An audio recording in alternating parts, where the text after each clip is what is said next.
Kamusta? Ako nga pala si Josh, 18, at college student ako. Nagre-rent ako sa isang lumang apartment sa Caloocan kasi taga Manila talaga ako. Nung unang stay ko dun sa room, nakakaba talaga. Yung tipong may mga kalmot sa pader, may ilaw na kumikislap, at sahig na umuungol pag naglalakad ka.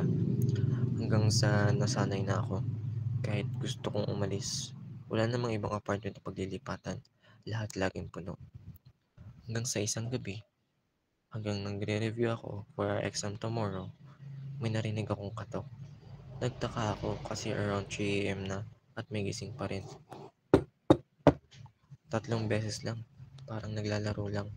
Akala ko kapitbahay lang, pero nung tumingin ako sa pinto, walang tao. Kinalibutan ako, pero binaliwala ko. Baka guni-guni ko lang. Kinagabihan, makatapos ng encounter na yun, may kumatok ulit. Same time, 3 AM. Tatlong katok ulit, pero mas malakas na ngayon. Nung sumilip ako, may nakita akong kamay, puti. Manipis yung daliri, parang buto. Nakatayo lang sa pinto, hindi gumagalaw. Nang binuksan ko ang pinto, wala namang tao. Kinabukasan, tinanong ko si Manang Linda, yung may-ari ng apartment. Sabi ko, Manang, may kumakatok po ba talaga sa madaling araw dun sa room ko? Biglang nawala ang kanyang ngiti at sabi, wag na, wag, wag mo itong pupuntahan o pagbubuksan iho. Baka pag pinagkamalan ka na ng isang foreigner dahil sa mukha mo. Baka kasi ito ay ang babaeng ginahasa ng mga Hapones noong World War II. Simula nun, hindi na ako mapakali at hindi makatulog. So isang gabi, hinintay ko talaga. 3 AM, tahimik. Tapos ayun, hindi ko na talaga kaya-kaya. Kaya tumayo ako at sinubukang kuhaan ng babae. Hawak ko ang cellphone ko, naka-video, nakalock pinto, sumilip ako. Ayun nga, may babae, nakatalikod, mahaba ang buhok, basa at nakaputi.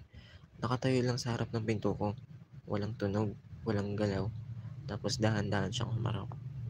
Yung mukha niya wala, literal na wala, parang pinunasan, parang canvas na bilat lang, pero kahit walang mata, ramdam kong nakatingin siya sa akin.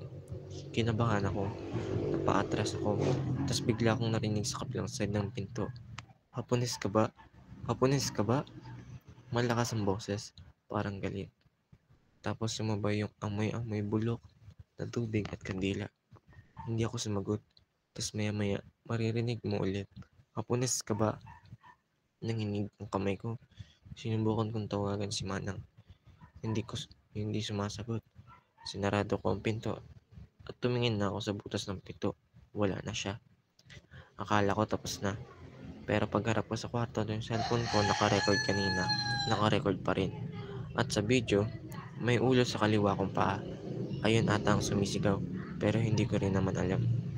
Kinabukasan, nagpaalam na ako. Lumipat muna ako sa bahay ng parents ko. Pero minsan, kahit dito sa bahay, nagigising pa rin ako ng 3 AM. Tapos marinig ko yun, na-trauma na ata ako sa encounter na yun, pero sinusundan pa rin ako ng babae.